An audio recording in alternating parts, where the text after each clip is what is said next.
έτοιμος να τα γλύψεις. Μόνο που θα μπεις θα γίνεις άλλος άνθρωπος. Κυριολεκτικά όμως. Όχι ψυχολογικά.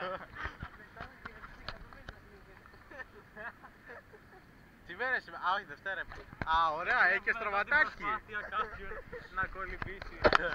Σε αυτή την καμημένη θάλασσα. Έγινε βαρέλι. Ναι. Για να δοκιμάσουμε αυτή την GoPro. Ναι, μαλάκα κόψε. Δεν έχω τεστάρει άμα είναι αδιάπρεπη. Βλέπουμε τον κρύο πύργο. Τον οποίο δεν το βγάζει η κάμερα, δεν ξέρω για ποιο γαμημένο λόγο. Κανονικά είναι θαλασσικός, τώρα γίνει για αυτή τη δουλειά. Καλύτερη διαφήμιση για την πόλη μας.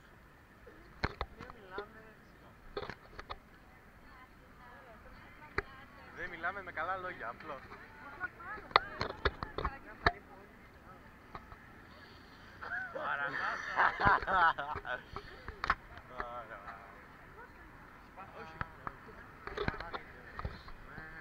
Σταμάτησε, τραβάει ρε μαλάκα. Όχι, τραβάει. Όχι, τραβάει. Έχει ακόμα 2 ώρες και 57 λεπτά. Θέλει καλό τράβηγμα. Καλό. Εγώ δεν κάνω τόσο μεγάλο τράβηγμα. Σταμάτα να το λες αυτό, δεν είναι καλό. Τράβηγμα. Μάκα έχει σταθερό βίντεο πάντως, έτσι. Τραβάει πολύ σταθερά. Όχι ρε, κατάλαβες τι εννοώ. Μάκα, χωρίς να δείτε τώρα, εδώ πέρα έχει κλείσει ο τέτοιος ο πεζόδρομος. Κλείνει λίγο προς τα κάτω. Πού πάμε ρε μαλάκα? Δεν ξέρω.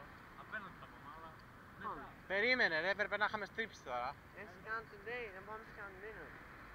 Όχι ρε, θα φάμε καλά ρε. Πάμε καλά. Πάμε καλά. Πάμε καλά ρε. Πού είπαμε ότι πάμε, α ναι, food porn. Food porn. Αυτό δεν πρέπει να το φάρασουμε στην καμερά. Ευτυχώς, οι γονείς μου δεν ξέρουν τι σημαίνει αυτό. Αλλά έχει μια φωτογραφία, 2 αγελάδες στην αρχή, λέω καπέλο είναι. Γιατί ήταν μια αγελάδα έτσι και μια αγελάδα έτσι. Και λέω καπέλο είναι αυτό. Και εγώ λέω what the fuck. Τι καπέλο, από το hub. Ναι ρε, το γνωστό.